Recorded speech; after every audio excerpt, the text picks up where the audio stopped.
वैदेही दुर्गा माता के मंदिर में ऊंचे सुरों में माता की आरती गा रही थी। उसकी मधुर आवाज़ मंदिर में चारों ओर गूंज रही थी। आरती में शामिल हर इंसान उसकी आवाज़ से मंत्रमुग्ध था। खुद वैदेही भी माता की आरती में इतनी मग्न थी कि उसे पता ही नहीं चला कि आज उसके आरती गाने की वजह से मंदिर में कितनी अधिक भीड़ हो चुकी थी। राजमाता सुमित्रा देवी की गाड़ी जैसे ही मंदिर के सामने आकर रुकी तो गाड़ी का चालक तुरंत गाड़ी से बाहर आया और उसने गाड़ी का दरवाज़ा खोला। दरवाज़ा खुलते ही राजमाता ने मंदिर की ओर देखा, क्योंकि उनके कानों में भी वैदेही की मधुर आवाज़ पड़ रही थी। अपनी गाड़ी से बाहर आते ही वो अपनी चप्पल उतारकर मंदिर की सीढ़ियों पर चढ़ने लगी। पर यह मधुर ध्वनि ही है किसकी, ये जानने के लिए वो बड़ी ही बेचैनी से मंदिर की ओर देखे जा रही थी। उनके पीछे पीछे उनकी खास सेविका चंपा भी हाथों में पूजा की थाल लिए मंदिर की सीढ़ियाँ चढ़ रही थी। राजमाता जैसे ही मंदिर में पहुंची तो लोगों की भीड़ देखकर वो आरती कर रही वैदेही को नहीं देख पा रही थी। राजमाता को आगे देखने की कोशिश करते देख उनका एक सेवक तुरंत आगे आया और लोगों को राजमाता के रास्ते से हटाते हुए बोला, रास्ते से हटिए और राजमाता को माता के दर्शन करने दीजिए। सेवक के इतना कहते ही लोगों की दृष्टि राजमाता पर पड़ी। उन्हें देखते ही मंदिर में जमा लोग खुद ब खुद उन्हें प्रणाम करके उनके रास्ते से हटने लगे। अब राजमाता को मंदिर के पुजारी और आरती गा रही लड़की नजर आने लगी थी, पर राजमाता को अभी भी वैदेही का चेहरा नजर नहीं आ रहा था, क्योंकि वैदेही उनकी ओर पीठ करके खड़ी थी। राजमाता अपने दोनों हाथों को जोड़े मुस्कुराते हुए वैदेही के पीछे जाकर खड़ी हो गई और आंखें बंद करके आरती में मगन हो गई। आरती पूरी होते ही वैदेही ऊंचे स्वरों में बोली, बोलो दुर्गा मैया की जय। वहां मौजूद सब लोगों ने एक सुर में बोले, जय। वैदेही फिर से ऊंचे स्वर में बोली, बोलो दुर्गापति महादेव की जय जय। फिर से सबकी आवाज़ एक साथ मंदिर में गूंजी। वैदेही ने मुस्कुराते हुए अपनी आंखें बंद की और दुर्गा माता से बोली, माँ, आप तो जानती हैं कि जब से मैं यहाँ आई हूँ मामा जी को मेरे विवाह की चिंता सता रही है। आप जल्दी से मेरे लिए एक अच्छा सा वर भेज दीजिए ताकि मेरे मामा जी उसके साथ मेरा विवाह करवा कर चिंता मुक्त हो जाएं। राजमाता वैदेही की बातें सुनकर मन ही मन मुस्कुरा रही थी, पर उसका चेहरा देखने की जिज्ञासा अभी भी शांत नहीं हुई थी। वैदेही फिर से बोली, वो क्या है ना कि जब भी मैं उन्हें मेरे लिए इतना परेशान होते देखती हूँ तो मैं भी परेशान हो जाती हूँ। इसलिए आप जल्दी से उनकी और मेरी दोनों की प्रार्थना सुन लीजिए। आपके मंदिर में आकर पूरे एक आने का प्रसाद चढ़ाऊंगी, ठीक है। इतना कहकर वैदेही जैसे ही पलटी तो उसकी नज़र राजमाता से टकराई। वैदेही का रूप देखकर राजमाता की नज़रें उसके चेहरे से हट ही नहीं रही थी। गोरा रंग, लंबे बाल, जिसकी गूंथी हुई चोटी कमर पर लहरा रही थी, हिरनी जैसी बड़ी बड़ी खूबसूरत आंखें, गुलाब की पंखुड़ियों की तरह नाजुक होंठ और चेहरे पर प्यारी सी मुस्कुराहट देखकर राजमाता के चेहरे पर भी बड़ी सी मुस्कुराहट आ गई। वैदेही कुछ पल उन्हें ऐसे ही देखती रही और फिर ऊंची आवाज़ में बोली, अरे आप तो इस रियासत की राजमाता है ना। राजमाता मुस्कुरा दी। तभी पंडित जी ने भी मुस्कुराते हुए कहा, राजमाता की ओर आरती की थाली बढ़ाते हुए वैदेही से कहा, हाँ, ये हमारी राजमाता सुमित्रा देवी हैं। पंडित जी के इतना कहते ही वैदेही ने तुरंत राजमाता के पैर छूकर कहा, खाम खड़ी राजमाता, जीती रहिए। राजमाता ने वैदेही के सिर पर हाथ फेरते हुए कहा तो वैदेही का चेहरा फूल की तरह खिल गया। पंडित जी ने उसकी ओर आरती की थाली बढ़ाई तो वैदेही ने भी अपने दोनों हाथों से आरती ली और अपने आँखों और माथे पर लगा ली। पंडित जी ने उसे आरती की थाल पकड़ाते हुए कहा, जा बेटा, सभी भक्तजनों का ये आरती दे दे।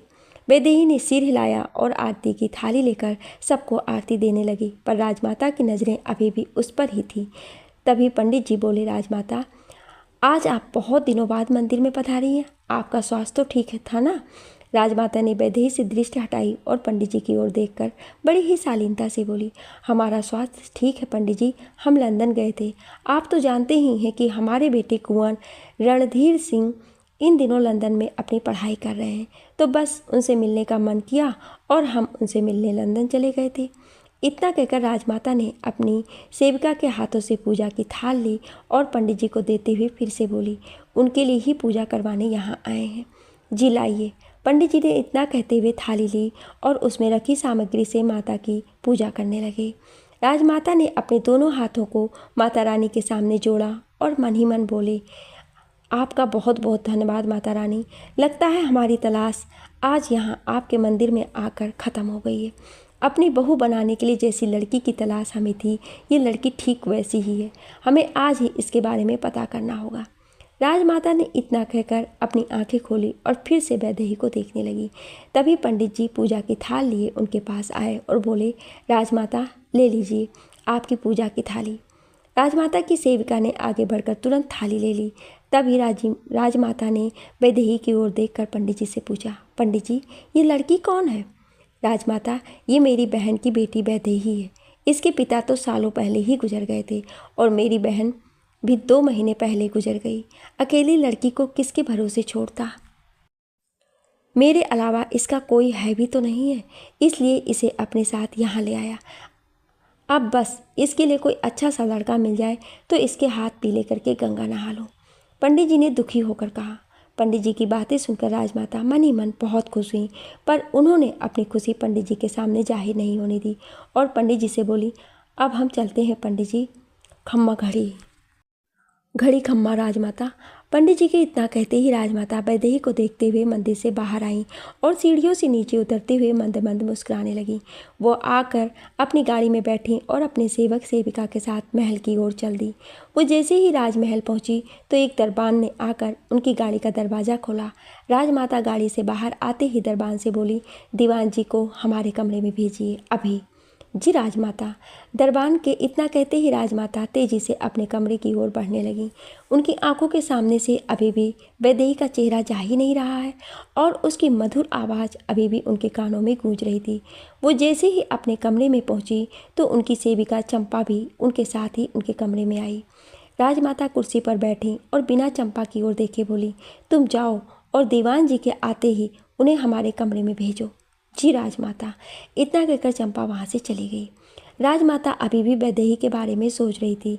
तभी उनकी नज़र अपने बेटे कुंवर रणधीर की तस्वीर पर पड़ी और वो कुर्सी से उठकर आहिस्ता आहिस्ता उस तस्वीर की ओर बढ़ने लगी। तस्वीर के नज़दीक पहुँचते ही उन्होंने बहुत प्यार से उस तस्वीर को छुआ और बोली, आपको हमारे पास लौटना होगा रणधीर, लौटना होगा।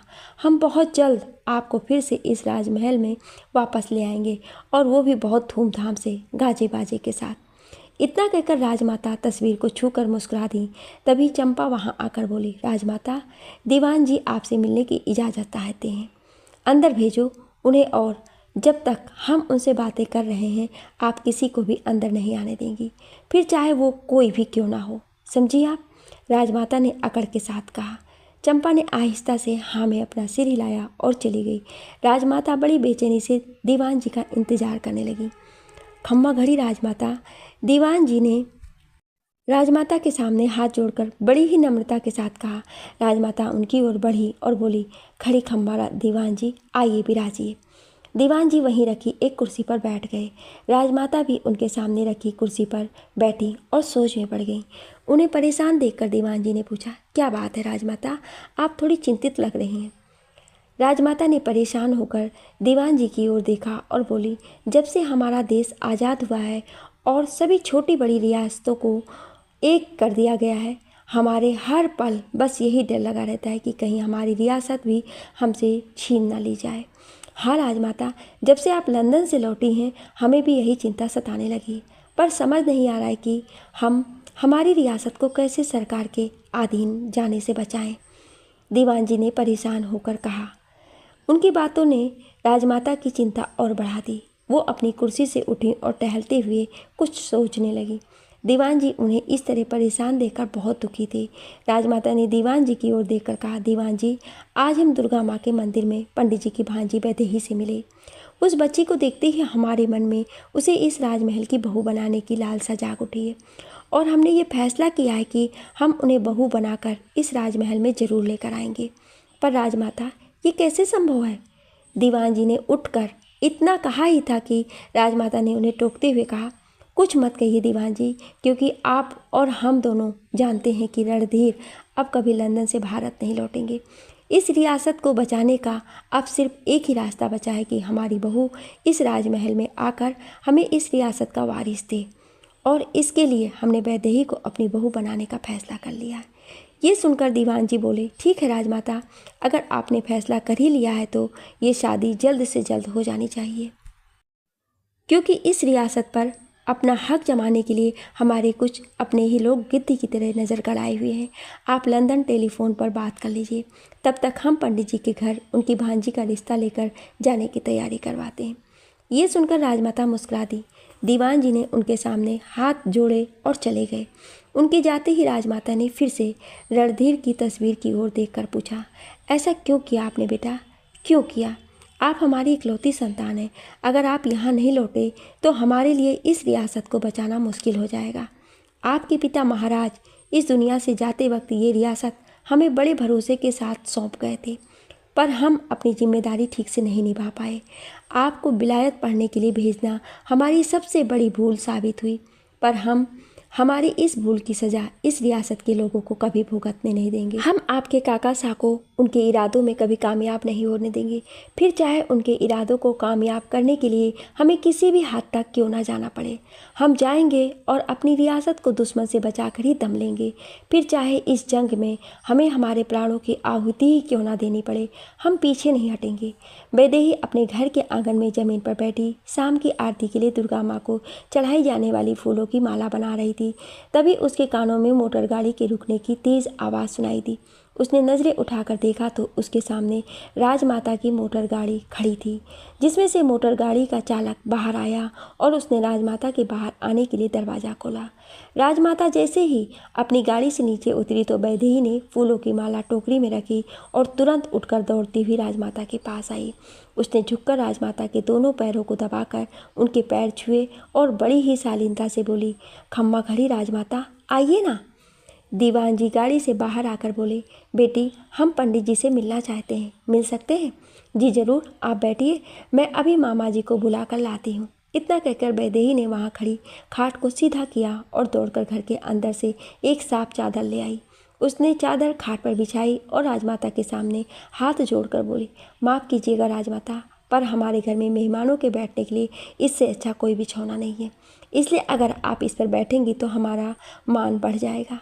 राजमाता मुस्कुराते हुए काठ पर बैठी और बोली, मान तो आज आपने हमारा बढ़ा दिया है, इसलिए यहाँ बैठकर हमें उतनी ही खुशी होगी जितनी कि आपको हमारे यहाँ बैठने से होगी। ये सुनकर वैदेही मुस्कुरा दी। दीवान जी भी वहीं राजमाता के पास खड़े वैदेही को देखकर मुस्कुरा रहे थे। उनके पीछे ही राजमाता की खास सेविका और दो सेवक हाथों में बड़े बड़े थाल लिए सिर झुकाकर खड़े हो गए। तभी वैदेही फिर से बोली, आपका बहुत बहुत शुक्रिया राजमाता, मैं अभी मामा जी को बुला कर लाती हूँ। राजमाता कुछ कह पाती उसके पहले ही वैदेही जाने लगी, पर वो जैसे ही जाने के लिए पलटी उसकी नज़र सामने से आ रहे अपने मामा जी पर पड़ी और वो मुस्कुराते हुए राजमाता की ओर देखकर बोली, राजमाता मामा जी आ गए हैं। पंडित जी को देखकर राजमाता के चेहरे पर चमक आ गई और वैदेही तुरंत घर के अंदर चली गई। पंडित जी भागे भागे उनके पास आए और हाँफते हुए हाथ जोड़कर बोले, खम्मा घड़ी राजमाता, अगर कोई काम था तो मुझे बुला लिया होता, आपने इस गरीब की झोपड़ी में आने का कष्ट क्यों उठाया? राजमाता मुस्कुराते हुए बोली, आप गरीब नहीं हैं पंडित जी, आपको तो भगवान ने अनमोल और बेहिसाब दौलत दी है और हम आपसे आपकी वही दौलत मांगने आए। पंडित जी उन्हें हैरानी से देखने लगे। तभी वैदेही एक पीतल की थाली लिए वहाँ आ गई, जिसने पीतल के 2 पानी से भरे हुए गिलास रखे थे। वैदेही ने थाली राजमाता की ओर बढ़ाई तो राजमाता ने वैदेही की ओर देखते हुए थाली में से पानी का गिलास उठाया और पंडित जी से बोली, हम आपकी भांजी वैदेही के लिए हमारे बेटे कुंवर रणधीर का रिश्ता लेकर आए हैं। इतना सुनते ही पंडित जी हक्के बक्के रह गए और वैदेही थाली वहीं खाट पर रखकर घर के अंदर भाग गई। राजमाता के चेहरे पर मुस्कान आ गई। पंडित जी ने हाथ जोड़कर राजमाता से कहा, क्यों इस गरीब का मजाक उड़ा रही हैं राजमाता? कहाँ आप और कहाँ मैं, एक गरीब पंडित।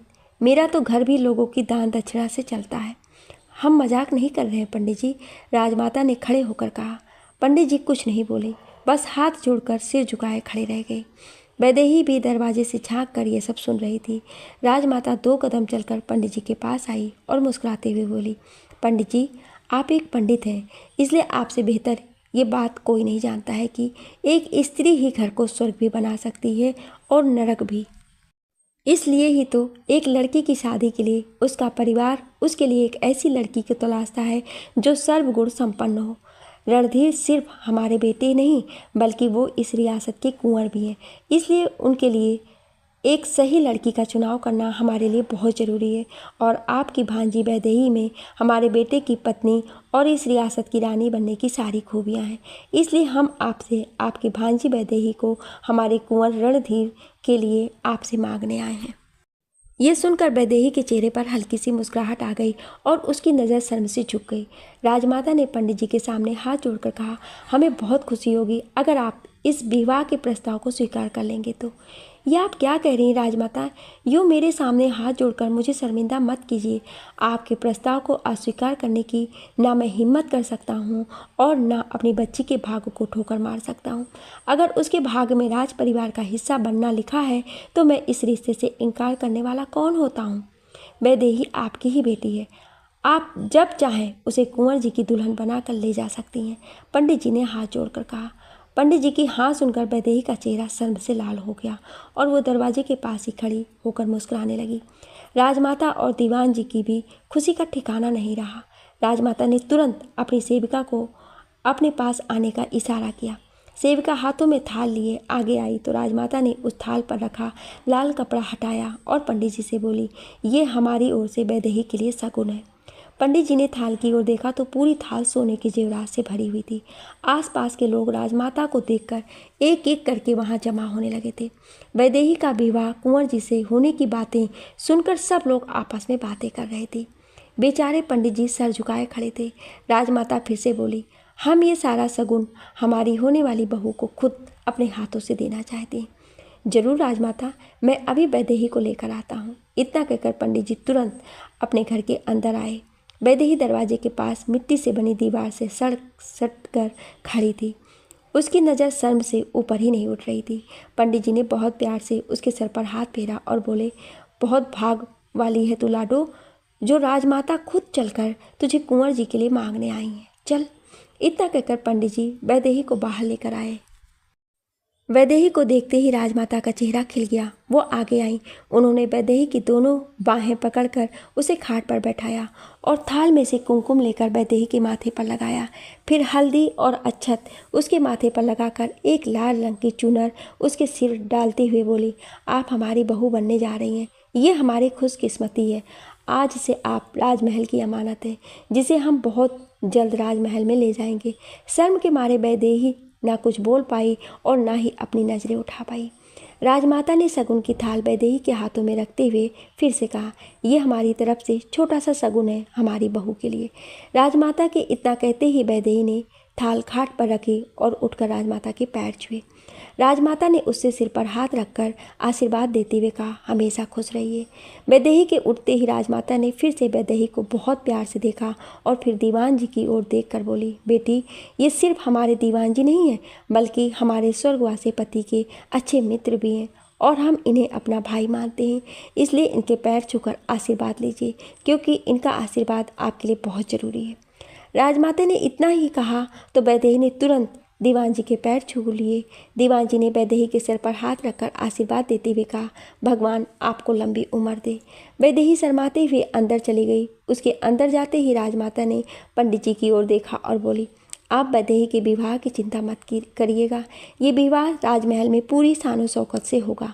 हम आज ही हमारे राजसी पंडित को बुलाकर विवाह का शुभ मुहूर्त निकलवा कर आपको संदेशा भिजवा देंगे। पंडित जी ने सर हिला दिया तो दीवान जी हाथ जोड़कर बोले, अब हमें इजाज़त दीजिए। खम्मा घड़ी खड़ी खम्मा। पंडित जी के इतना कहते ही राजमाता और दीवान जी चले गए। राजमाता अपने कमरे में परेशान टहल रही थी। भानु और उनकी पत्नी तारा वहीं बैठे मन ही मन मुस्कुराते हुए उन्हें देख रहे थे। तारा ने भानु को इशारा किया तो भानु राजमाता से बोले, हमने आपसे पहले ही कहा था राजमाता कि एक बार रणधीर को यहाँ आ जाने दीजिए। एक बार वो यहाँ आकर वैदेही को पसंद कर लेते, उसके बाद ये विवाह होता तो आज हमारी जग हंसाई होने से रुक जाती। वही तो हम कह रहे हैं, रणधीर आज के पढ़े लिखे नौजवान हैं, विलायत में रहते हैं और अंग्रेजी में बात करते हैं। वो क्यों एक छोटे से गांव की एक अनपढ़ गंवार लड़की से ब्याह करेंगे? भानु के पास बैठी तारा ने पूछा। राजमाता ने गुस्से में तारा को घूरा और बोली, क्योंकि वैदेही को हमने उनके लिए चुना है। रणधीर हमारे बेटे हैं और वो अपनी माँ के हुक्म को मानने से इनकार कभी नहीं करते हैं। हमने उनसे खुद टेलीफोन पर बात की थी और उन्हें इस विवाह को करने में आपत्ति भी नहीं थी। उनके वक्त पर यहाँ ना पहुँच पाने की कोई बहुत बड़ी वजह जरूर होगी। राजमाता, हम पर गुस्सा करने से कुछ नहीं होगा। इस वक्त पूरे देश से बड़े बड़े लोग इस शादी में शरीक होने आए हैं। आज अगर ये विवाह नहीं हुआ तो हम सबसे क्या कहेंगे? और जिस लड़की को आपने इस राजमहल की बहू बनाने का ख्वाब दिखाया है उसका क्या होगा? अगर ये विवाह नहीं हुआ तो उस लड़की की तो जिंदगी बर्बाद हो जाएगी। तारा गुस्से में बोली। तारा की बातें सुनकर राजमाता मुस्कुराई और उन्होंने तारा से पूछा, आपसे किसने कहा कि अगर रणधीर नहीं आए तो ये विवाह नहीं होगा? राजमाता के इस सवाल पर तारा और भानु दोनों ही हैरान रह गए और एक दूसरे का चेहरा देखने लगे। राजमाता पूरी अकड़ के साथ कुर्सी पर बैठी और बोली, कुंवर आए या ना आए, ये विवाह तो होकर ही रहेगा। आप जाइए और विवाह में बुलाए गए सारे मेहमानों को पूरे सम्मान के साथ स्वागत कीजिए। राजमाता के इतना कहते ही भानु और तारा उठकर खड़े हो गए और राजमाता को हैरानी से देखने लगे। जाइए और जाकर मेहमानों का स्वागत कीजिए, ये हमारा हुक्म है, राजमाता ने रौबदार आवाज़ में कहा तो भानु गुस्से में वहाँ से चले गए। तारा कुछ देर वहीं खड़ी राजमाता को देखती रही पर राजमाता ने उनकी ओर एक बार भी नहीं देखा। तभी चंपा अंदर आकर बोली, राजमाता, दीवान जी आए हैं। राजमाता ने उसे दीवान जी को अंदर भेजने का इशारा किया तो चंपा चली गई। उसके जाते ही राजमाता ने तारा को भी जाने का इशारा किया। तारा को उन पर बहुत गुस्सा आया और वो भी भुनभुनाती हुई वहाँ से जाने लगी, पर दीवान जी और पंडित जी को आता देख उनके कदम रुक गए। उन्होंने पलट कर राजमाता की ओर देखा और फिर गुस्से में वहाँ से चली गई। खम्मा घड़ी राजमाता, दीवान जी राजमाता की ओर बढ़ते हुए बोले। राजमाता ने पलट कर दीवान जी की ओर देखा और बोली, खड़ी खम्भा, दीवान जी हम आपका ही इंतजार कर रहे थे। इतना कहकर उन्होंने पंडित जी की ओर देखा और उनके पैर छूकर बोली, प्रणाम पंडित जी, आइए बैठिए। खुश रहिए। पंडित जी राजमाता के सिर पर हाथ रखकर बोले और वहीं रखी कुर्सी पर बैठ गए। राजमाता ने दीवान जी को बैठने का इशारा किया। दीवान जी के बैठते ही राजमाता भी बैठी और पंडित जी से बोली, अच्छा हुआ जो आप आ गए पंडित जी, आप हमारे खानदानी पंडित हैं। वर्षों से राजघराने का हर शुभ काम आपके हाथों से ही संपन्न होता आया है, इसलिए आज भी हम यही चाहते थे कि ये विवाह भी आपके हाथों ही संपन्न हो, पर एक मुश्किल आन पड़ी है। पंडित जी राजमाता की ओर देखकर बोले, हम जानते हैं राजमाता, दीवान जी हमें सब कुछ बता चुके हैं और आपकी इस परेशानी का हल हम साथ ही लाए हैं। अगर कुंवर विवाह से पहले नहीं आ पाए तो कोई बात नहीं, शास्त्रों के अनुसार उनकी तलवार के साथ कन्या का विधिपूर्वक विवाह किया जा सकता है। पंडित जी के इतना कहते ही दीवान जी और राजमाता दोनों के चेहरे खिल गए और वो दोनों एक दूसरे को देखने लगे। पंडित जी फिर से बोले, आप शुभ मुहूर्त में ये विवाह संपन्न करवाइए। हमने इस कन्या की जन्म कुंडली देखी है, इसकी कुंडली में प्रबल संतान लोग हैं और इसकी पहली संतान ही बालक होगा। इस कन्या से बेहतर इस राजघराने के योग्य कोई और कन्या हो ही नहीं सकती। ये सुनकर राजमाता की खुशी का ठिकाना ही नहीं रहा। वो तुरंत उठकर खड़ी हो गई और दीवान जी से बोली, तो फिर ठीक है, अब वैदेही का विवाह कुंवर शाह की तलवार के साथ ही संपन्न होगा। दीवान जी विवाह का शुभ मुहूर्त निकट आ चुका है, आप जाइए और वैदेही के मामा जी को संदेशा भिजवाइए कि वो दुल्हन को लेकर तुरंत मंडप में पहुँचे। हम बस आ ही रहे हैं। जी राजमाता। इतना कहकर दीवान जी ने मुस्कुराते हुए वहाँ से चले गए। उनके जाते ही राजमाता ने सोने चांदी के सिक्कों से भरी एक थाल उठाकर पंडित जी को देते हुए कहा, ये लीजिए पंडित जी, यह आपके लिए है, पर इसे दक्षिणा मत समझिएगा, वो तो आपको विवाह ठीक से संपन्न होने के बाद ही मिलेगी। ये तो हमारी तरफ से एक छोटा सा उपहार है, ले लीजिए। पंडित जी ने मुस्कुराते हुए थाल ले ली तो राजमाता की खुशी और बढ़ गई। इधर वैदेही दुल्हन की तरह सजी धजी बैठी थी और उसके चेहरे पर जरा भी खुशी नहीं थी। वो बार बार दरवाजे की ओर ये सोचकर देख रही थी कि कोई ये खुशखबरी लेकर आ जाए कि कुंवर साहब आ गए हैं। तभी गायत्री मुस्कुराते हुए अंदर आई और वैदेही से बोली, मैंने कहा था ना आपसे रानी सा कि आज आपका विवाह जरूर होगा। तो क्या कुंवर साहब आ गए? वैदेही ने बड़ी ही उत्सुकता से पूछा तो गायत्री ने मुस्कुराते हुए वैदेही के चेहरे को उसकी चूनर से ढकते हुए जवाब दिया, कुंवर साहब को देखने का आपका इंतज़ार अभी ख़त्म नहीं हुआ रानी साहब, अभी आपको कुछ दिन और उनका इंतज़ार करना है, क्योंकि विलायत से कुंवर साहब का टेलीफोन आया था। उन्होंने बताया कि वो जिस हवाई जहाज़ से आने वाले थे उसमें बैठने के लिए उन्हें जगह ना मिली, इसलिए वो कुछ दिनों बाद आएंगे। गायत्री के इतना कहते ही वैदेही ने तुरंत अपना घूंघट उठाया और गायत्री को अचरज भरी नज़रों से देखने लगी। गायत्री फिर से मुस्कुराई और बोली, पर आपका विवाह आज उनकी तलवार के साथ पूरी विधि विधान के साथ किया जाएगा। अब तो मुस्कुरा दीजिए। गायत्री की ये बात सुनकर वैदेही के चेहरे की मुस्कान लौट आई। गायत्री ने फिर से उसके चेहरे पर घूंघट डाला और बोली, चलिए विवाह का समय हो गया है। आपके मामा जी और राजमाता ने आपको मंडप में बुलाया है, चलिए। इतना कहकर गायत्री ने वैदेही को उठाया और बाकी सभी सेविकाओं के साथ उसे लेकर मंडप में पहुंची। वैदेही को देखते ही राजमाता, दीवान जी और वैदेही के मामा जी सबके चेहरे खिल गए। मंडप में बैठे राजघराने के पंडित जी दुल्हन को देखते ही बोले, कन्या को बेदी पर बैठाइए। गायत्री ने उसे बेदी पर बैठाया तो पंडित जी ने भी मंत्र पढ़ने शुरू कर दिए। पंडित जी के कहे अनुसार कुंवर शाह की तलवार के साथ वैदेही का गठबंधन हुआ। खुद वैदेही ने कुंवर शाह की तलवार से अपनी मांग में सिंदूर भरा और तलवार के साथ 7 फेरे लिए। विवाह संपन्न होते ही वैदेही ने सबके पैर छूकर उनका आशीर्वाद लिया। राजमाता ने वैदेही को गले लगाकर कहा, आज से आप इस राज परिवार का हिस्सा हैं बहुरानी, और हम आपसे ये उम्मीद करते हैं कि आप इस परिवार की मान मर्यादा को अपनी जान से भी ज़्यादा संभाल कर रखेंगी। कभी कोई ऐसा काम नहीं करेंगी जिससे इस राजघराने की इज्जत पर कोई दाग लगे। कुंवर शाह के लौटते ही आप बहुरानी से रानी बन जाएंगी और इस परिवार के साथ आप हमारी रियासत की जिम्मेदारी आपको ठीक वैसे ही संभालनी पर होगी जैसे कि आज तक हम संभालते आए हैं। आप समझ रही हैं ना कि हम क्या कह रहे हैं? जी, वैदेही ने आहिस्ता से कहा। राजमाता मुस्कुरा दी। उन्होंने गायत्री को वैदेही को ले जाने का इशारा किया। गायत्री आगे आई और उसने वैदेही की दोनों बाहें पकड़कर कहा, आइए रानी सा। वैदेही गायत्री के साथ चली गई। वैदेही को 1 महीना होने आया था पर कुंवर शाह अब तक नहीं आए थे। वैदेही हर रोज़ अपने कमरे की खिड़की के पास खड़ी उनके आने की राह देखती रहती थी, पर हर रोज़ उसे सिर्फ निराशा ही हाथ लगती थी। पर एक दिन उसका इंतज़ार ख़त्म हुआ जब राजमाता खुद चलकर उसके पास आते हुए बोली, बहू रानी, आपका इंतज़ार अब ख़त्म हुआ। कुंवर हिंदुस्तान आ चुके हैं। ये सुनकर वैदेही की खुशी का ठिकाना ही नहीं रहा। उसने राजमाता के पैर छुए। राजमाता ने उसे उठाकर अपने गले लगा लिया और बोली, बहू रानी, गायत्री से कहकर जल्दी से अपना सामान बंधवा लीजिए क्योंकि आपको अभी कुंवर शाह के पास जाना है। मुझे जाना है? पर क्यों राजमाता? क्या कुंवर जी यहाँ नहीं आ रहे हैं? वैदेही ने हैरानी से पूछा। राजमाता ने बहुत प्यार से वैदेही के गाल को छूकर कहा, बहू रानी, रणधीर कुछ महीनों के लिए हमारे कश्मीर वाले पैलेस में रहना चाहते हैं, इसलिए आपको भी उन्होंने वहीं बुलाया है। दरअसल बात यह है बहू रानी कि इस समय राजस्थान में गर्मी बहुत ज़्यादा होती है और कुंवर वर्षों से विलायत में पढ़ाई कर रहे हैं जहाँ हर समय ठंड का मौसम होता है, इसलिए उन्हें राजस्थान की गर्मियों की आदत नहीं रही। 5 वर्ष पहले जब वो गर्मियों में यहाँ आए थे तो बहुत बीमार हो गए थे, इसलिए इस बार हमने भी उन्हें यहाँ आने के लिए ना कहा, पर आपको और इंतज़ार कैसे करवाते हम, इसलिए आप ही उनके पास चली जाइए। ये सुनकर वैदेही के उदास चेहरे पर मुस्कुराहट आ गई और उसने शर्म से अपनी नज़रें झुका ली।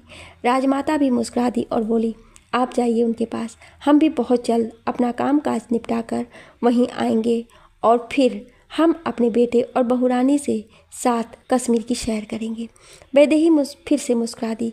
चलिए जल्दी से जाने की तैयारी कीजिए, आपकी खास सखी गायत्री भी आपके साथ जाएगी। आपका ख्याल रखने के लिए हम आपके जाने का इंतजाम कर देते हैं। राजमाता ने मुस्कुराते हुए कहा, फिर वैदेही के माथे को चूमा। लाज के मारे वैदेही की नज़र ऊपर ही नहीं उठ पा रही थी। उसके चेहरे पर कुंवर जी के पास जाने की खुशी छिपाए नहीं छिप रही थी। राजमाता मुस्कुराते हुए चली गईं। उनके जाते ही वैदेही अपने कमरे में लगी कुंवर जी की तस्वीर की ओर बढ़ी। उसने बहुत प्यार से कुंवर जी की तस्वीर को छुआ और बोली, बहुत जल्द आप मेरे सामने होंगे।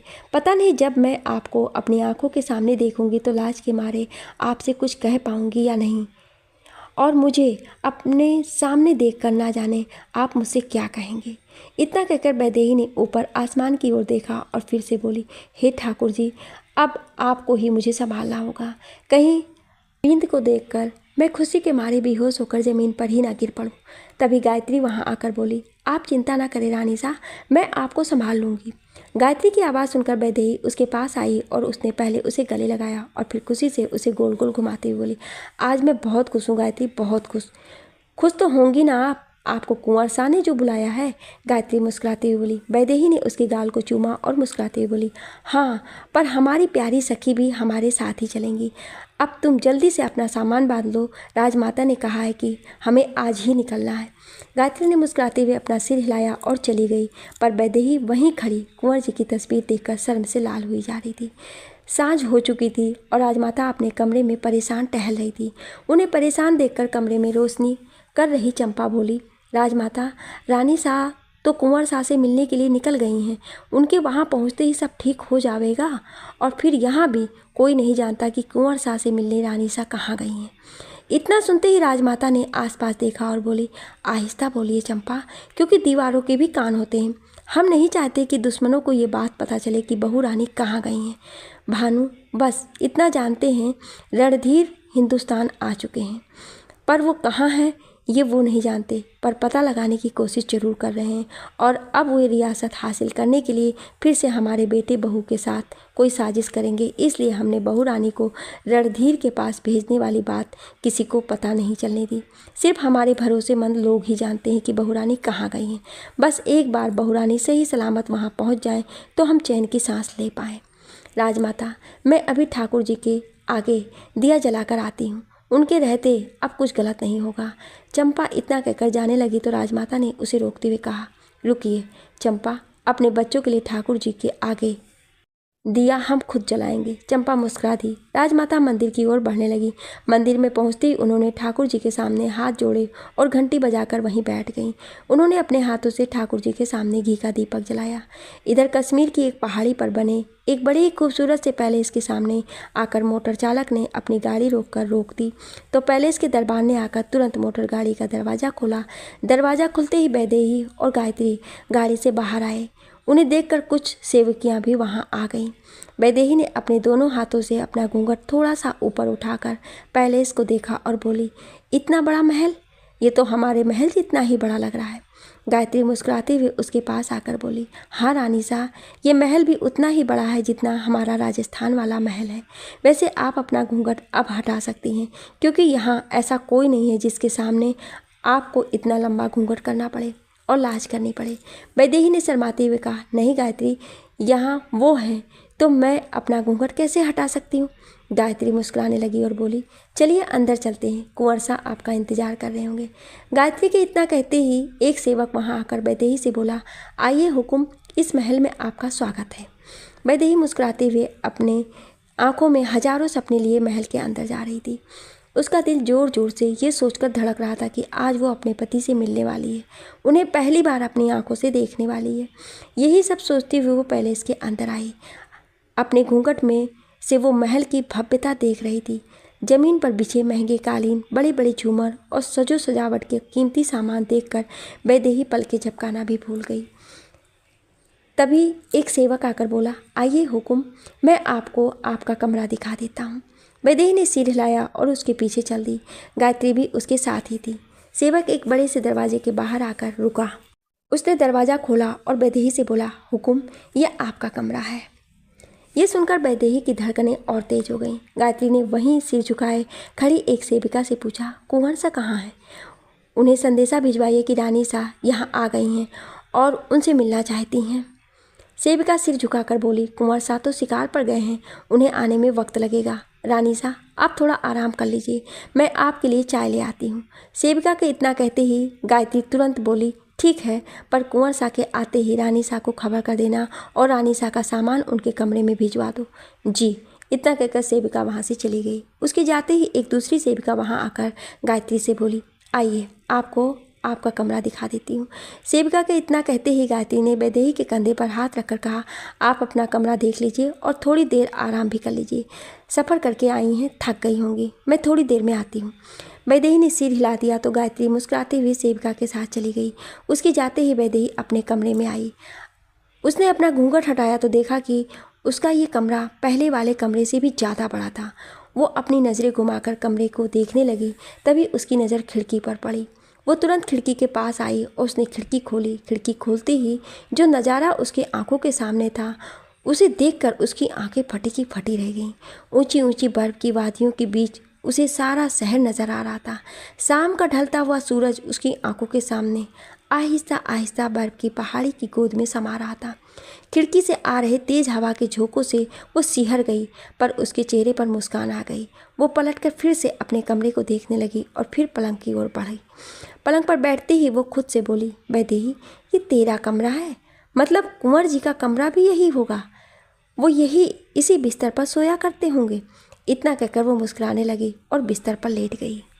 कुंवर सा के बारे में सोचते हुए वो कब उसकी आंख लग गई उसे पता ही नहीं चला। अगले दिन सुबह जब उसकी आंख खुली तो उसने अपने आसपास देखा और चौंक कर उठ बैठी। वो पलंग से उतरी और दौड़ती हुई अपने कमरे से बाहर आई। बाहर आते ही उसने फर्श पर पोछा लगा रही सेविका से कहा, सुनो। सेविका तुरंत उठकर उसके पास आकर बोली, जी रानी सा, कुंवर सा शिकार से लौट आए क्या? वैदेही ने पूछा। सेविका सिर झुकाकर बोली, वो तो रात ही आ गए थे रानी सा। तो क्या सुबह फिर से कहीं चले गए? वैदेही ने परेशान होकर पूछा तो सेविका तुरंत बोली, नहीं रानी सा, वो तो कल रात से अपने कमरे में ही है। वैदेही हैरानी से उसे देखने लगी तो सेविका ने उसकी ओर देखकर कहा, कल रात शिकार से लौटते ही वो सीधे अपने कमरे में चले गए थे। अपने कमरे में? वैदेही ने हैरानी से पूछा तो सेविका ने जवाब दिया, जी रानी सा, वो रहा उनका कमरा। सेविका ने कमरे की ओर इशारा किया। वैदेही ने कमरे की ओर देखा और बिना सेविका से कुछ कहे उस कमरे की ओर दौड़ पड़ी। कमरे के दरवाजे के पास पहुंचकर उसने दरवाज़ा खटखटाना चाहा, पर फिर उसने अपने हाथों को रोक लिया। वो कुछ देर वहीं खड़ी रही, फिर उसने अपनी हिम्मत करके दरवाजे पर दस्तक दी, पर अंदर से ना ही कोई जवाब आया, ना ही कोई बाहर आया। वैदेही ने फिर से दरवाज़ा खटखटाया तो अंदर से किसी ने चीखते हुए कहा, हमने कितनी बार कहा है कि हमें डिस्टर्ब पसंद नहीं है, कौन है? वैदेही डरते हुए बोली, जी मैं हूँ, आपकी पत्नी वैदेही। नहीं मानते हम आपको अपनी पत्नी। हमें एक ऐसी लड़की का चेहरा तक देखना गंवारा नहीं है जो अनपढ़ और गंवार हो। आप चली जाइए यहाँ से और दोबारा यहाँ कभी मत आइएगा, अंदर से कुंवर सा चीखते हुए बोली। कुंवर सा की बातें सुनकर वैदेही के पैरों तले जमीन खिसक गई। उसे लगा जैसे किसी ने एक पल में उससे उसका सब कुछ छीन लिया हो। वो कुंवर सा से आगे कुछ कहने की हिम्मत नहीं जुटा पाई और लड़खड़ाने लगी, पर वो गिरती हुई उसके पहले ही गायत्री ने आकर उसे पकड़ लिया। वैदेही रोते हुए उसे देखने लगी। गायत्री ने वैदेही को संभालते हुए पूछा, क्या हुआ रानी सा, आप ठीक तो है ना? वैदेही ने कोई जवाब नहीं दिया और रोते हुए अपने कमरे की ओर भाग गई। गायत्री भी उसके पीछे दौड़ते हुए उसके कमरे में आई तो उसने देखा कि वैदेही पलंग पर लेटी रो रही थी। गायत्री ने उसे उठाया और उसके आंसू पोंछकर, रानी सा, हम सिर्फ आपकी सेविका ही नहीं बल्कि आपकी सखी भी हैं, तो बताइए हमें कि क्या हुआ है। वैदेही ने रोते हुए गायत्री को पूरी बात बताई। उसकी बातों को सुनकर गायत्री भी परेशान हो गई। उसने अपने दोनों हाथों से वैदेही के आंसू पोंछे और बोली, रानी सा, कुंवर सा विलायत में पढ़े हैं और खुले विचारों वाले हैं। उनकी सोच हम भारतवासियों जैसी नहीं है। वो तो पश्चिम की सभ्यता में रम गए हैं। मैंने सुना है कि विलायत में ऐसा नहीं होता है। वहाँ पहले लड़का और लड़की मिलते हैं, फिर खुद तय करते हैं कि उन्हें विवाह करना है या नहीं, फिर उनका विवाह होता है। और यहाँ तो आपका विवाह कुंवर सा से नहीं बल्कि उनकी तलवार से किया गया है, तो वो कैसे इस विवाह को मान लें? उन्हें आपको अपनी पत्नी के रूप में स्वीकारने में शायद थोड़ा वक्त लगेगा, पर आप फिक्र मत करिए, आहिस्ता आहिस्ता सब ठीक हो जाएगा। एक बार वो आपके खूबसूरत मुखड़े को देख लेंगे तो आपके दीवाने हो जाएंगे। बस आप उन्हें थोड़ा वक्त दीजिए। गायत्री की बातें सुनकर वैदेही को रोना तो बंद हो गया, पर परेशानी कम नहीं हुई। वैदेही को अभी भी परेशान देखकर गायत्री मुस्कुराते हुए बोली, रानी सा, सब ठीक हो जाएगा, आप इतना मत सोचिए, मैं आपके लिए चाय लेकर आती हूँ। उससे पीते ही आपकी सारी परेशानी चुटकियों में छूमंतर हो जाएगी। रात भी जब मैं आपके कमरे में चाय लेकर आई तो आप सो चुकी थी, आप थकी हुई थी, इसलिए मैंने आपको नहीं जगाया। आप जल्दी से नहाकर एक सुंदर सी साड़ी पहनकर तैयार हो जाइए। कुंवर सा जब आपको देखेंगे तो उनकी नाराज़गी अपने आप दूर हो जाएगी। मैं तब तक आपके लिए चाय ले आती हूँ। इतना कहकर गायत्री वहाँ से चली गई, पर वैदेही अभी भी परेशान वैसी ही बैठी थी। उसने मन ही मन खुद से कहा, गायत्री ठीक कह रही है। जब मेरा कुंवर जी से विवाह हुआ था तब तो वो वहाँ थे ही नहीं। उन्होंने मुझे अब तक देखा भी तो नहीं है। क्या पता मुझे देखकर सच में उनका गुस्सा कम हो जावे। इधर भानु गुस्से में अपने कमरे में टहल रहे थे, तभी उनका ऐसा सेवक उनके कमरे में आया। उसे देखते ही भानु ने तुरंत उससे पूछा, पता चला कुंवर सा कहाँ है? नहीं हुकुम, हमने राजमाता के महल में उनके सारे खास आदमियों और सेवकाओं से पूछताछ की, पर किसी को पता नहीं कि कुंवर सा भारत में आकर कहाँ रुके हैं। सेवक ने सिर झुकाकर कहा। सेवक की बातें सुनकर भानु ने गुस्से में दीवार पर लगी अपनी तलवार निकाली और उस सेवक के पेट में घोंप दी। ये देखकर भानु की पत्नी उनके पास आई और उसने उन्हें पकड़ते हुए पूछा, ये क्या किया आपने? अगर राजमाता को पता चल गया कि आपने किसी सेवक की हत्या की है तो खुद पुलिस को बुलवा कर आपको जेल में बंद करवा देंगी। भानु गुस्से में अपनी तलवार जमीन पर फेंक कर बोले, तो हम क्या करें तारा? ये सब किसी काम के नहीं हैं। इनसे इतना सा काम नहीं हुआ कि ये रणधीर का पता लगा सकें, और उधर राजमाता ने बहुरानी को उनके पास भी भेज दिया। अब तुम देखना, वो भिखारी की बेटी अपनी गोद में इस रियासत के वारिस को लेकर ही लौटेगी और हम फिर से अपने हाथ मलते रह जाएंगे। भानु की बातें सुनकर तारा भी परेशान हो गई। उन्होंने ताली बजाकर अपने सेवकों को बुलाया। सेवकों के आते ही उसने सेवकों से कहा, इसे उठाया और महल के पीछे वाले जंगल में दफना दो। जी हुकुम। इतना कहकर सेवक उस लाश को उठाने चले। तभी तारा फिर से बोली, सबकी नज़रों से बचकर ये काम करना, महल से बाहर ये बात ना जाए, जाओ। सेवकों ने उस सेवक की लाश उठाई और वहाँ से चले गए। उनके जाते ही तारा भानु की ओर देखने लगी, जो अभी भी गुस्से में लाल पीले थे। इधर वैदेही तैयार होकर फिर से कुंवर शाह के कमरे में दरवाजे के पास पहुंची तो दरवाज़ा बाहर से बंद था। उसने सेविका से पूछा, ये दरवाज़ा बाहर से क्यों बंद है? सेविका डरते हुए बोली, वो कुंवर शाह को ये बिल्कुल पसंद नहीं है कि कोई उनकी गैर मौजूदगी में उनके कमरे में जाए, क्योंकि उनके कमरे में विलायत से लाया हुआ बहुत सारा कीमती सामान रखा है, इसलिए बाहर जाने से पहले वो अपने कमरे में ताला लगा कर जाते हैं। मतलब कुंवर जी बाहर गए हैं? वैदेही ने पूछा। सेविका ने हाँ में अपना सिर हिला दिया। वैदेही कुछ देर वहीं खड़ी दरवाजे की ओर देखती रही और फिर अपने कमरे में आई। 3 दिन तक यही सब होता रहा। सुबह जब वो सोकर उठती तो कुंवर शाह उसके उठने से पहले ही चले जाते और रात उसके सोने के बाद ही महल में आते और सीधे अपने कमरे में चले जाते। सेवक आकर उसे कुंवर शाह के आने और फिर चले जाने की बात बताते। जब वो राजमहल में होते तो वैदेही उनके कमरे में जाती, पर कुंवर शाह दरवाज़ा ही नहीं खोलते और उस पर चीखते चिल्लाते। डर के मारे वैदेही रोते हुए अपने कमरे में चली जाती और घंटों रोती रहती। गायत्री से उसकी हालत देखी नहीं जा रही थी। वो जब भी राजमाता को टेलीफोन करके सब कुछ बताने की बात कहती तो वैदेही उसे ये कहकर रोक देती कि कहीं राजमाता को सच जानकर कोई तकलीफ ना पहुँचे। बेचारी गायत्री भी चुप रह जाती। एक दिन वैदेही फिर से कुंवर शाह के कमरे के बाहर पहुंची और उसने डरते हुए फिर से दरवाज़ा खटखटाया तो अंदर से फिर से आवाज़ आई, तुम्हें एक बार में कोई बात समझ नहीं आती क्या, जो रोज़ रोज़ चली आती हो? हम हजारों बार तुमसे कह चुके हैं कि हम तुम्हें अपनी पत्नी के रूप में कभी स्वीकार नहीं करेंगे। तुम चली क्यों नहीं जाती हो यहाँ से? चली जाओ, गेट आउट। कुंवर शाह की तेज आवाज़ से वैदेही डर गई और रोती हुई वहाँ से भागी और भागते हुए महल के बाहर बने फूलों के बगीचे में आई। वो वहीं खड़ी बहुत देर तक फूट फूट कर रोती रही। कुछ देर बाद उसे बगीचे का माली आता हुआ नजर आया। उसने तुरंत अपने आंसू पोंछे और फिर से महल में जाने के लिए पलटी, पर तभी वो लड़खड़ा कर गिर गई। पर वो गिरती उसके पहले ही उसे एक लड़के ने आकर अपनी बाहों में पकड़ लिया। उस लड़के ने काले रंग के पतलून और सफ़ेद रंग की कमीज के ऊपर काले रंग का कोट पहना हुआ था। गोरा चिट्टा वो लड़का किसी महल के राजकुमार की तरह लग रहा था। वैदेही उसे एक टक देख रही थी। उस लड़के ने वैदेही की आंखों में देखकर कहा, बहुत खूबसूरत आंखें हैं आपकी, और आपका एक खूबसूरत मुखड़ा देखकर तो कोई भी अपना दिल निकाल कर आपके कदमों में रख दे। जी। वैदेही ने खुद को उससे दूर करके पूछा तो उस लड़के ने वैदेही की ओर अपना हाथ बढ़ाकर मुस्कुराते हुए कहा, हेलो। वैदेही ने उसके हाथ की ओर देखा पर अपना नहीं बढ़ाया तो उस लड़के ने अपना हाथ पीछे करते हुए कहा, मेरा नाम अनिरुद्ध है, मैं रणधीर का दोस्त हूँ, लंदन से आया हूँ, हम दोनों साथ ही पढ़ते हैं। अनिरुद्ध के इतना कहते ही वैदेही ने हाथ जोड़कर कहा, खम्मा खड़ी, मैं वैदेही हूँ। वैदेही ने इतना कहा तो अनिरुद्ध ने भी अपने हाथ जोड़े पर उसे एकटक देखने लगा। वैदेही ने वहीं खड़े एक सेवक से कहा, मेहमान का सामान अंदर ले जाओ। वैदेही ने इतना कहा ही था कि उसे मोटर गाड़ी की आवाज़ सुनाई दी। वो भागती हुई मोटर गाड़ी के पीछे दौड़ी, पर तब तक मोटर गाड़ी उसकी पहुंच से दूर चली गई। वो परेशान होकर मोटर गाड़ी को जाते देखने लगी। तब अनिरुद्ध ने वहाँ आकर पूछा, मैं बाहर ही खड़ा रहूँ या आप मुझे अंदर भी ले आएंगी? जिनसे मिलने आप यहाँ आए थे वो अभी अभी उस मोटर गाड़ी में बैठकर चले गए हैं। वैदेही ने अनिरुद्ध की ओर देखकर कहा। अनिरुद्ध ने तुरंत पहाड़ी से नीचे जा रही मोटर गाड़ी की ओर देखा और मुंह बनाकर बोला, ओ नो, आइए अंदर चलिए। वैदेही ने उदास होकर कहा तो अनिरुद्ध उसे देखते हुए उसके पीछे पीछे चल दिया। उसे वैदेही की खूबसूरत चेहरे के पीछे की उदासी साफ नजर आ रही थी। वैदेही महल की ओर बढ़ती हुई फिर से बोली, कुंवर जी शाम तक आ जाएंगे, सेवक आपको आपका कमरा दिखा देगा, आप चलकर थोड़ी देर आराम कर लीजिए, मैं आपके लिए चाय भिजवाती हूँ। महल में आते ही वैदेही ने सेवक से कहा, ये कुंवर जी के दोस्त हैं, विलायत से आए हैं, इनके ठहरने का इंतजाम करो। वैदेही ने इतना ही कहा था कि तभी एक दूसरा सेवक अनिरुद्ध के पास आया और उसने अनिरुद्ध को एक खत देते हुए कहा, ये खत कुंवर शाह ने आपको देने के लिए कहा था।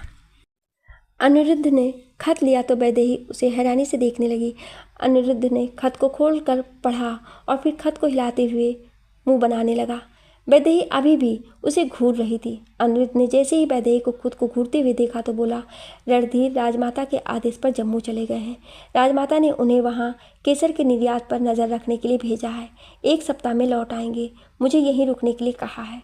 कुंवर सा उसे बिना बताए चले गए। ये सोचकर वैदेही और ज़्यादा परेशान हो गई और बिना अनिरुद्ध से कुछ कहे सीढ़ियों से होते हुए अपने कमरे की ओर बढ़ने लगी। अनिरुद्ध उसे जाते हुए देख रहा था। तभी एक सेवक अनिरुद्ध का सामान लिए बोला, आइए मैं आपको आपका कमरा दिखा दूँ। ये कौन है? अनिरुद्ध ने आहिस्ता आहिस्ता ऊपर जा रही वैदेही की ओर देखकर पूछा। सेवक तुरंत बोला, ये इस महल की रानी सा है, कुंवर सा की पत्नी। सेवक के इतना कहते ही अनिरुद्ध ने हैरानी से पहले उस सेवक को देखा और फिर वैदेही को जाते हुए देखने लगा। अनिरुद्ध कुछ देर वहीं खड़ा वैदेही के बारे में सोचता रहा और फिर सेवक के साथ ऊपर अपने कमरे की ओर बढ़ा। सेवक ने उसका सारा सामान वैदेही के पास वाले कमरे में रखा और सिर झुकाकर बोला, मैं आपके लिए चाय लेकर आता हूँ। अनिरुद्ध ने सेवक की ओर देखा और उससे पूछा, आपकी रानी साहब वही है ना, जिनकी शादी रणधीर की तलवार से हुई थी? जी वही है, सेवक ने सिर झुकाकर जवाब दिया। अनिरुद्ध कुछ देर के लिए फिर से सोच में डूब गया और फिर सेवक से बोला, तुम जाओ। सेवक सिर झुकाकर चला गया। अगले दिन अनिरुद्ध की आंख खुलते ही उसने अपने कमरे की खिड़की खोली तो उन्हें वैदेही शॉल ओढ़े बाहर फूलों के बीच टहलते हुए नजर आई। वो जल्दी से तैयार होकर अपने कमरे से बाहर आया और बगीचे की ओर बढ़ने लगा।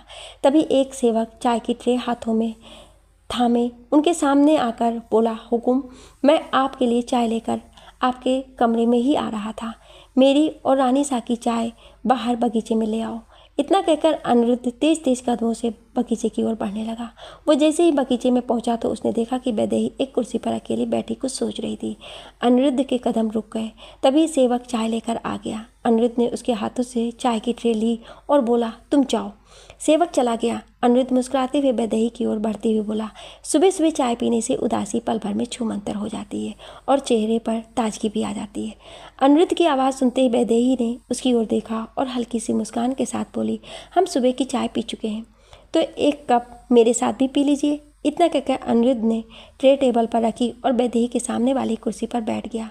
वैदेही कुछ नहीं बोल पाई और फिर से कुंवर जी के बारे में सोचने लगी। उसे परेशान देखकर अनिरुद्ध ने उसकी ओर चाय का कप बढ़ाते हुए पूछा, आपके यहाँ मेहमान की मेहमानबाजी करने का रिवाज नहीं है क्या? जी ऐसा कुछ नहीं है, कहिए ना, मैं आपके लिए क्या कर सकती हूँ? वैदेही ने चाय का कप लेते हुए पूछा। अनिरुद्ध मुस्कुराया। उसने चाय का एक घूंट पिया और बोला, मैं इंडिया इसलिए आया था ताकि मैं राजस्थान की सैर कर सकूं, पर यहाँ आया तो पता चला कि रणधीर तो यहाँ कश्मीर में है और मैं यहाँ आ गया। मैंने लंदन में राजस्थानी खाने की बड़ी तारीफ सुनी थी, पर कभी खाया नहीं। क्या आप मेरे लिए अपने सेवकों से राजस्थानी खाना बनवाएंगी? जी, मैं खुद आपके लिए खाना बना देती हूँ। इतना कहकर वैदेही ने चाय का कप टेबल पर रखा और जाने लगी तो अनिरुद्ध ने उसकी कलाई पकड़ ली। वैदेही उसे हैरानी से देखने लगी। क्या मैं इस खूबसूरत चेहरे पर नजर आ रही उदासी की वजह जान सकता हूँ? अनिरुद्ध ने वैदेही की ओर देखकर पूछा। वैदेही ने अपने दूसरे हाथ से अपनी कलाई छुड़ाने और बिना अनिरुद्ध की ओर देखे बोली, आप मेहमान हैं और मेहमानों के कुछ दायरे होते हैं, उन्हें उन्हीं दायरों में रहना चाहिए, यही उनके लिए ठीक होता है। इतना कहकर वैदेही वहाँ से चली गई। उसने रसोई घर में जाकर गायत्री की मदद से खुद अनिरुद्ध के लिए खाना बनाया और फिर सेवकों से कहकर खाना बाहर टेबल पर लगवाया। खाना लगाने के बाद वो अनिरुद्ध के कमरे में पहुंची। अनिरुद्ध किसी से टेलीफोन पर बात कर रहा था। वैदेही दरवाजे पर खड़ी अनिरुद्ध की बात पूरी होने का इंतजार करने लगी। अनिरुद्ध ने बात खत्म करके जैसे ही रिसीवर नीचे को रखा तो उसकी नज़र वैदेही पर पड़ी, पर इस बार उसने वैदेही से कोई सवाल नहीं किया। वैदेही अंदर आकर बोली, खाना तैयार है, आप आ जाइए वरना ठंडा हो जाएगा। जी। अनिरुद्ध के इतना कहते ही वैदेही वहाँ से चली गई। उसके जाते ही अनिरुद्ध फिर से उसके बारे में सोचने लगा। कुछ देर बाद वो नीचे आया तो वैदेही खाने की टेबल पर उसका ही इंतजार कर रही थी। अनिरुद्ध मुस्कुराते हुए कुर्सी पर बैठा और बोला, खुशबू तो बहुत अच्छी आ रही है। आज रानी सा ने खुद अपने हाथों से आपके लिए राजस्थानी पारंपरिक खाना बनाया, आपको बहुत पसंद आएगा। वैदेही के पास खड़ी गायत्री बोली। अनिरुद्ध फिर से मुस्कुरा दिया। वैदेही ने उसके सामने रखी प्लेट सीधी की और उसे खाना परोसने लगी। दाल बाटी चूरमा, गट्टे की सब्जी और लड्डू देखकर अनिरुद्ध के मुंह में पानी आने लगा और उसने तुरंत खाना शुरू कर दिया। वैदेही ने गायत्री को भी बैठने का इशारा किया तो वो सोच में पड़ गई। अनिरुद्ध तुरंत बोले, बैठ जाइए, मुझे पता है कि आप रानी सा की खास सेविका होने के साथ साथ उनकी सहेली भी हैं। मुझे बहुत खुशी होगी अगर आप हमारे साथ बैठकर खाना खाएंगी। अनिरुद्ध के इतना कहते ही वैदेही के चेहरे पर मुस्कान आ गई और उसने फिर से गायत्री को बैठने का इशारा किया। इस बार गायत्री वैदेही के पास वाली कुर्सी पर बैठ गई। वैदेही ने मुस्कुराते हुए उसे खाना परोसा और अपनी प्लेट भी लगाई। आपके हाथों में तो जादू है, इतना स्वादिष्ट खाना मैंने आज तक नहीं खाया। रणधीर तो आपके हाथों से बने खाने के दीवाने हो चुके होंगे। अनिरुद्ध ने दाल बाटी खाते हुए कहा। कुंवर जी का जिक्र होते ही वैदेही की मुस्कुराहट फिर उससे छीन गई और वो वहाँ से उठकर चली गई। क्या हुआ? अनिरुद्ध ने हैरानी से गायत्री से पूछा, पर गायत्री भी बिना कोई जवाब दिए वैदेही के पीछे चली गई। दोनों के जाते ही अनिरुद्ध मन ही मन बोला, मैंने तो तारीफ ही की थी, लगता है रानी सा को मेरा तारीफ करने का अंदाज पसंद नहीं आया। वैदेही रोते हुए अपने कमरे में आ गई तो गायत्री उसके पीछे आते हुए बोली, रानी सा, अनिरुद्ध बाबू हमारे मेहमान हैं, आपको यूं खाना छोड़कर नहीं आना चाहिए था। वैदेही बिना कुछ कहे पलंग पर बैठकर रोने लगी। गायत्री उसके पास बैठी और उसने बहुत प्यार से उसके आंसू पोंछे और बोली, रानी सा, खुद को संभालिए, सब ठीक हो जाएगा। आप यूं हिम्मत हारेंगी तो टूट जाएंगी। सब कुछ हिम्मत के हवाले कर दीजिए और मुस्कुराकर अपनी ज़िंदगी जीना शुरू कर दीजिए। एक दिन आपको आपके हिस्से की सारी खुशियाँ जरूर मिल जाएंगी। ठाकुर जी पर भरोसा रखिए। इतना कहकर गायत्री ने फिर से वैदेही के आंसू पोंछे और बोली, अब चलिए और चलकर अनिरुद्ध बाबू के साथ खाना खाइए। आपके यूं मेहमान के सामने अपनी थाली छोड़कर आने से राज परिवार का अपमान होगा। चलिए, किसी को कहीं जाने की ज़रूरत नहीं है क्योंकि मैं खाना यहीं ले आया हूँ, अनिरुद्ध ने कहा। उसकी आवाज़ सुनते ही वैदेही और गायत्री ने तुरंत उसकी ओर देखा और उठकर खड़ी हो गई। तभी एक सेवक भी कमरे में आया और ज़मीन पर आसन बिछाने लगा। दूसरे सेवक ने हर आसन के सामने एक एक पाटा रखा और तीसरा उन पाटों पर खाने की थाली रखने लगा। वैदेही और गायत्री ने यह सब देखकर एक दूसरे का चेहरा देखने लगी। अनिरुद्ध अपनी थाली के सामने आकर बैठा और खाना खाते हुए बोला, खाने पर से ऐसे उठने से अन्न देवता का अपमान होता है। अपनी माँ की सिखाई ये बात मैं बिलायत जाकर भी नहीं भूला और मैं जानता हूँ कि आपके इस तरह उठकर आने के पीछे कोई बहुत बड़ी वजह रही होगी, इसलिए मुझे बिल्कुल बुरा नहीं लगा। पर अगर आपने खाना नहीं खाया तो मुझे आज मेरी माँ की दी हुई सीख का अपमान करना पड़ जाएगा। गायत्री ने वैदेही को बैठने का इशारा किया। वैदेही चुपचाप बैठ गई। गायत्री भी उसकी बगल में बैठ गई और खाना खाने लगी। ये देखकर अनिरुद्ध मुस्कुराने लगा और वैदेही की ओर देखकर बोला, रानी सा, अगर जाने अनजाने में मेरे से किसी बात से आपको तकलीफ पहुंची हो तो मुझे माफ़ कर दीजिएगा। वैदेही ने कोई जवाब नहीं दिया और ना ही अनिरुद्ध की ओर देखा। तो गायत्री झट से बोली, ऐसा कुछ नहीं है, रानी सा को आपको किसी बात का बुरा नहीं लगा। उन्हें बस पुरानी कोई बात याद आ गई। पुरानी यादों को भूलने का सबसे अच्छा तरीका होता है कि नई खूबसूरत यादें बनाई जाएं। अनिरुद्ध वैदेही की ओर देखकर बोला तो वैदेही ने उसे नज़रें उठाकर देखा। अनिरुद्ध मुस्कुराया और फिर से बोला, आप दोनों कल मेरे साथ चलिए, मैं आपको इस खूबसूरत से शहर की सैर करवाता हूँ। वो क्या है ना कि मैं कश्मीर पहली बार आया हूँ, इसलिए अगर आप दोनों साथ चलेंगी तो मुझे खो जाने का डर नहीं रहेगा। अनिरुद्ध की बात सुनकर गायत्री को हंसी आ गई। वैदेही भी मुस्कुराने लगी। गायत्री ने अनिरुद्ध की ओर देखा और बोली, हम कल आपके साथ जरूर चलेंगे, रानी सा का भी मन बहल जाएगा।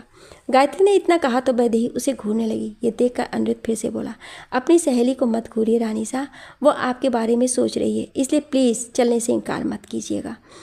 वैदेही ने कुछ पल सोचा और फिर बोली, ठीक है, हम आपके साथ चलेंगे। अगले दिन अनिरुद्ध अपनी गाड़ी के पास खड़ा वैदेही के आने का इंतजार कर रहा था। तभी उसकी नज़र महल की सीढ़ियों से नीचे आ रही वैदेही पर पड़ी, जिसने आज गुलाबी रंग की साड़ी पहनी थी। वो साड़ी में बहुत खूबसूरत लग रही थी। लंबे बालों में गुथी चोटी को उसने आगे करके अपने एक कंधे पर डाला हुआ था। अनिरुद्ध एक टक वैदेही को देखने लगा। मोटर गाड़ी के पास आते ही वैदेही ने अनिरुद्ध से पूछा, चलें? जी, अनिरुद्ध चौंक कर बोला। उसने तुरंत अपनी मोटर गाड़ी का दरवाज़ा वैदेही के लिए खोला और इधर उधर देखकर वैदेही से पूछ बैठा, आपकी सहेली आपके साथ नहीं आई? नहीं, आज सुबह वो फर्श पर फिसल गई थी, जिससे उसके पैर में चोट लग गई, इसलिए वो अपने कमरे में आराम कर रही है, वैदेही ने गाड़ी में बैठते हुए कहा। वैदेही के बैठते ही अनिरुद्ध भी गाड़ी की ड्राइविंग सीट पर बैठा और गाड़ी स्टार्ट करके बोला, वैसे मेरे लिए थोड़ी अजीब बात है कि आप मेरे साथ अकेली जा रही हैं। वैदेही ने बिना अनिरुद्ध की ओर देखे कहा, कल मैं खाने की मेज पर से बिना खाना खाए उठकर आपका अपमान पहले ही कर चुकी हूँ, इसलिए आज आपके साथ आने का वादा करके उसे तोड़कर आपका फिर से अपमान नहीं करना चाहती थी, बस इसलिए आना पड़ा।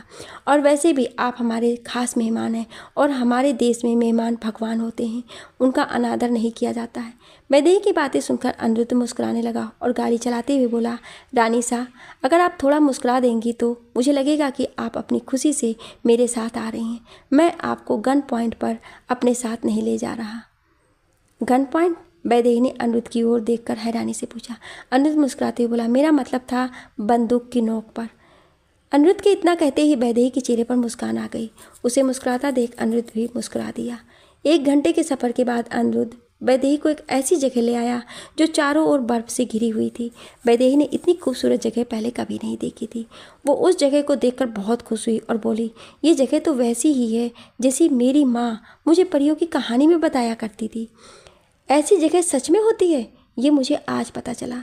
अनिरुद्ध फिर से मुस्कुरा दिया और वैदेही चारों ओर घूमकर उस जगह को देखने लगी।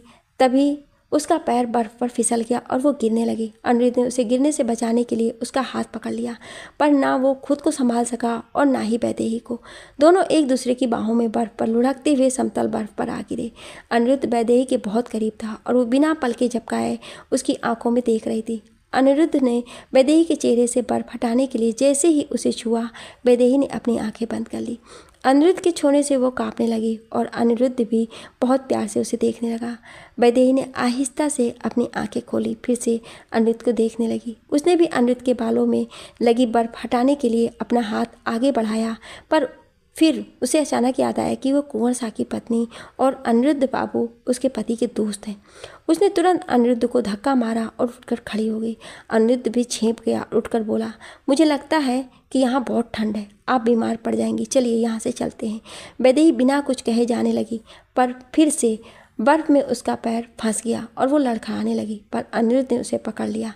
दोनों फिर से एक दूसरे में खो गए। कुछ देर बाद अनिरुद्ध वैदेही की आंखों में देखकर बोला, संभल कर, अभी आप फिर से गिर जाती। अनिरुद्ध के इतना कहते ही वैदेही ने खुद उससे अलग किया और मोटर गाड़ी की ओर बढ़ने लगी। दोनों जब पैलेस पहुंचे तो वैदेही बिना कुछ कहे सीधे अपने कमरे में चली गई और उसने कमरे का दरवाज़ा अंदर से बंद कर लिया। तीन दिनों तक वैदेही एक बार भी अनिरुद्ध के सामने नहीं आई। तीसरे दिन वैदेही पूजा करके जैसे ही पूजा घर से बाहर आई तो एक सेविका उसके पास आकर बोली, रानी सा, कुंवर सा कल देर रात लौट आए हैं।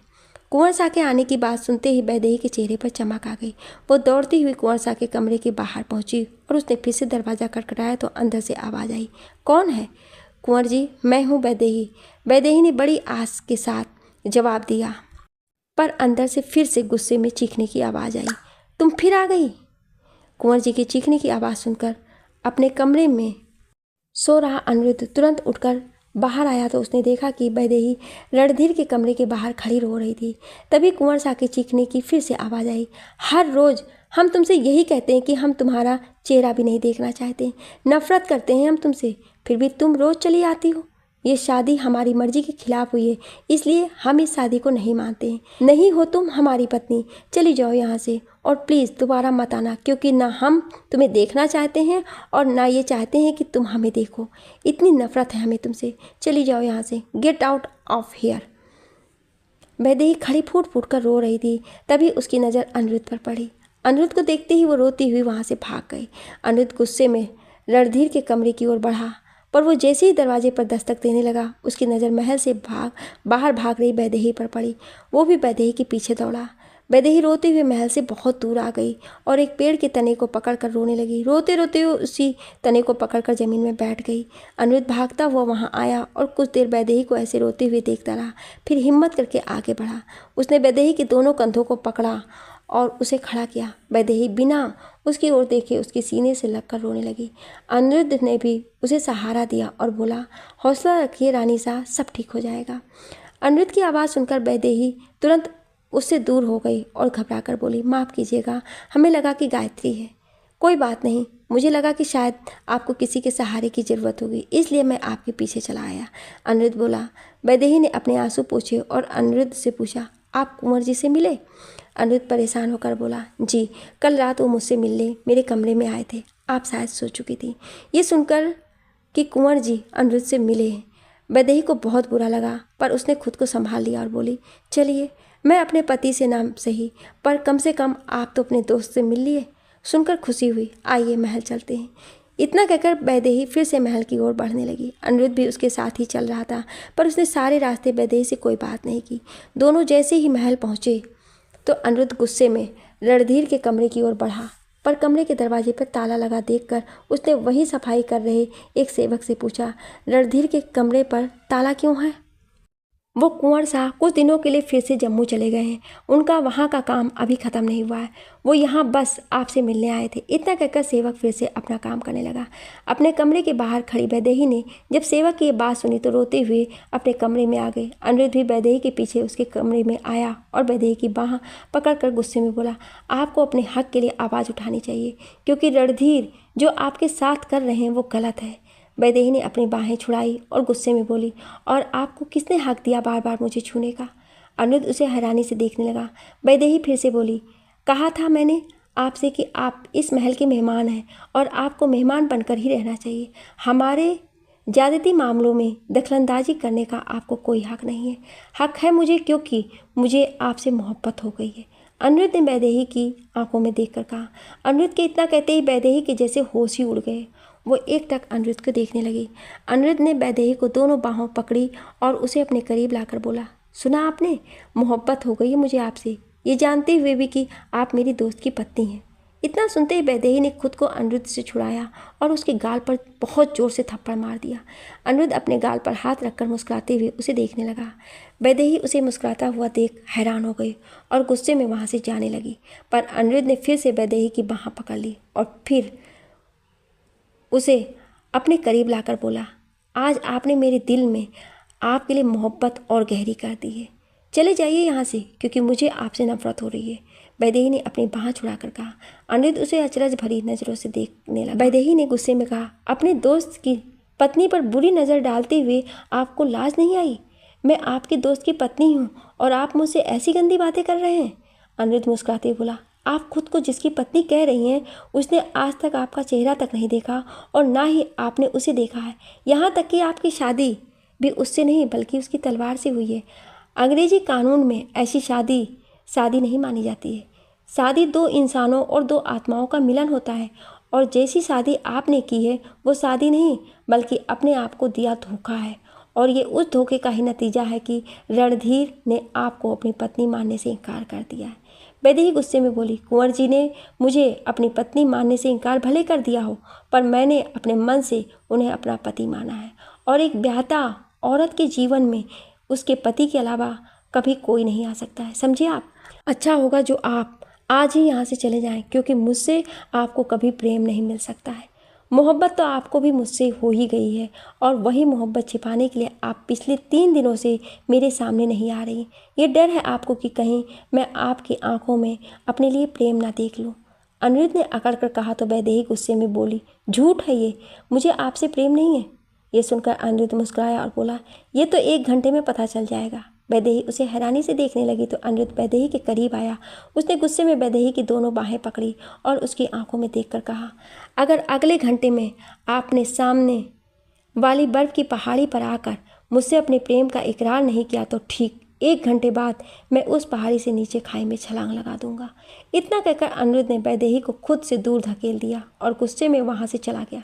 वैदेही बुत बनी खड़ी रह गई। उसने नज़रें उठाकर दरवाजे की ओर देखा तो सामने गायत्री खड़ी थी, जिसने सब सुन लिया था। क्या आप अगला भाग सुनना चाहते हैं? तो कमेंट में यस जरूर लिखिएगा। Thank you.